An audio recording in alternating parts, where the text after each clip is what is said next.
আসসালামু আলাইকুম। আজকে আমি ডিম আলু রান্না করব। আর কিভাবে ডিম আলুটা রান্না করি বন্ধুরা, না দেখলে বুঝতে পারবে না, এত টেস্টি হয় ডিম আলুটা। আর মাছ মাংস ছেড়ে কিন্তু ডিম আলুটাই খাবে। এত একটা লোভনীয় খাবার আর এত লোভনীয় একটা টেস্টি রেসিপি। আমি আজ এখানে 6টা ডিম নিয়েছি, এখানে আলু কেটেছি, আমি 5টা আলু কেটেছি, মানে খুব বড় সাইজের না, যেহেতু মানুষ বেশি আমাদের বাড়িতে 5 জন আছে।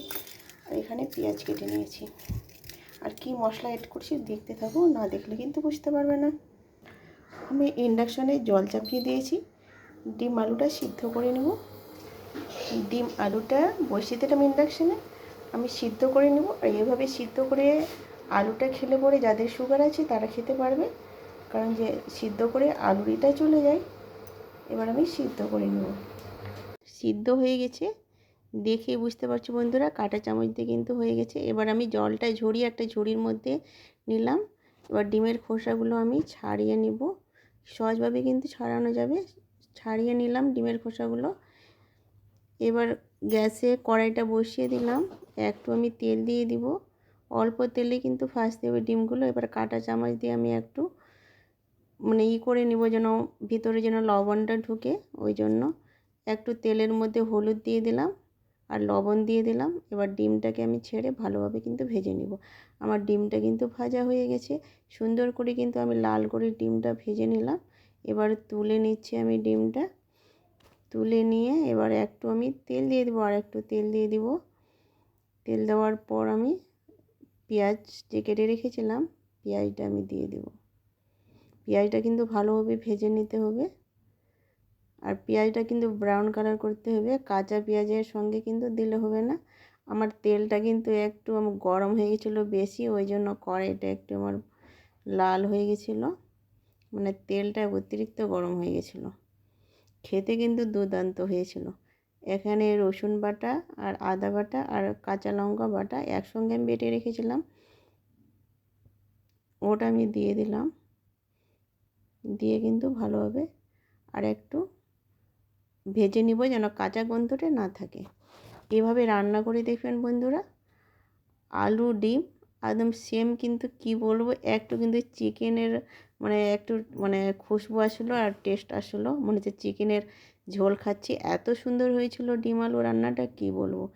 একটু আমি জল দিয়ে দিলাম, জল দিয়ে কিন্তু মশলাটা আবার কষিয়ে নেব। এইভাবে রান্না করে দেখবেন আমার মতো। মাছ মাংস ছেড়ে কিন্তু ডিমের তরকারি রোজ বানাতে চাইবেন, আর সবাই পছন্দ করবে, আর প্রতিদিন কিন্তু বানাতে বলবে। আর এত টেস্টি হয়েছিল কি বলবো। এখানে আমি একটু লঙ্কা গুঁড়ো দিয়ে দিলাম, মানে একটু ঝাল করলাম, আমার শাশুড়ি কিন্তু একটু ঝাল পছন্দ করে, তো ওই জন্য আমি লঙ্কা গুঁড়ো, হলুদ গুঁড়ো আর লবণ সব দিয়ে দিলাম আমি। এবার কষানো হয়ে গেছে, আলুগুলো এবার ছেড়ে দিলাম। আলুটা ছেড়ে এবার মশলার সঙ্গে ভালোভাবে মাখিয়ে নিতে হবে, আর ভালোভাবে কষে নিতে হবে। যত কষাবে তত কিন্তু টেস্টি হবে। আমার কিন্তু রান্নাটা এত সুন্দর হয়েছিল কি বলবো, এর সুগন্ধে কিন্তু পুরো ভাত খেয়ে নিতে পারবেন। ডিম ছাড়াই কিন্তু আলুর ঝোল দিয়ে কিন্তু ভাত খাওয়া যাবে, এত একটা টেস্টি আর এত সুগন্ধি বার হচ্ছিলো, মনে হচ্ছে আমি যেন দেশি চিকেন রান্না করেছি, ওইভাবে খুশবুটা আসছিলো। দেখো ভালোভাবে আমি কষিয়ে নিব।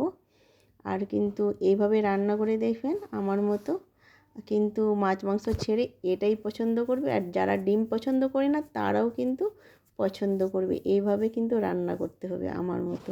আর এইভাবে এই পদ্ধতিতে রান্না করলে কিন্তু টেস্টটা বেশি আসে। আমি কিভাবে রান্না করলাম বন্ধুরা, দেখতেই পেলেন আমি কিভাবে রান্না করলাম।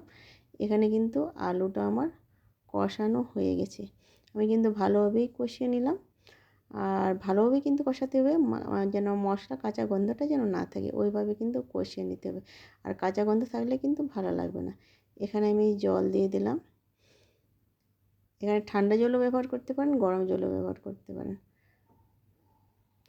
আমি জল দিয়ে দিলাম, জলটা দিয়ে কিন্তু ভালোভাবে চারদিকে মশলাটা কিন্তু একটু আমি লেগে আছে ওটাকে করে নেব। এবার ঢেকে দেব 1 মিনিটের জন্য। 1 মিনিট পরে ফিরে আসলাম, দেখো ভালোভাবে কিন্তু ফুটে গেছে। আর এত ঘ্রাণ সুন্দর বার হচ্ছে কি বলবো, মনে হচ্ছে যেন আমার পেট ভরে গেছে, এত সুগন্ধি মানে উঠছে, ঘ্রাণটা উঠছে, তো আমার যেন মনে হচ্ছে মানে ঘ্রাণেই যেন আমার পেট ভরে গেল এইভাবে কিন্তু। আর এত সুন্দর লাগছিল খেতে। ভালোভাবে কিন্তু এবার ভালোভাবে কিন্তু হয়ে গেছে। এবার আমি ডিমগুলো দিয়ে দেব। ডিমগুলো দিয়ে কিন্তু ভালোভাবে একটু আমি জাল দিয়ে দেব। জাল দেওয়ার পর কিন্তু এবার আমি ঢেকে দিলাম। কিন্তু আবার আমি মানে 1 মিনিটের জন্য ঢাকিনি, এটা অল্প মানে কয়েক সেকেন্ডের জন্য ঢেকেছিলাম। এবার জিরে গুঁড়োটা দিব। জিরে গুঁড়োটা আমি কিন্তু পরে ব্যবহার করব। জিরে গুঁড়োটা পরে ব্যবহার করার জন্য ঘ্রাণটা সুন্দর আসে, আর এর সুগন্ধটা বেশি ভালো আসে। এইভাবে রান্না করে দেবেন এই পদ্ধতিতে। এখানে কিন্তু আমি কাঁচা জিরে গুঁড়োটাই দিয়েছি, পরে অ্যাড করেছি। পরে দিলে কিন্তু ভালো হয়। আমার মাসি বলছিল পরে দিবে, খেতে ভালো লাগবে। আমি গ্যাসটা অফ করে আমি রেখে দিলাম। দেখো দারুণ হয়েছে বন্ধুরা, কালারটাও খুব সুন্দর এসছে, খেতে কিন্তু দারুণ লেগেছিলো, কি বলবো। আমি তো মনে করছি মাছ মাংস খাবো না, ডিম দিয়েই শুধু ভাত খাবো। প্রতিদিনই মনে হচ্ছে রান্না করি। আর সবাই খেয়ে কিন্তু মানে পছন্দ করছিলো। সবাই বলছে ডিম আলু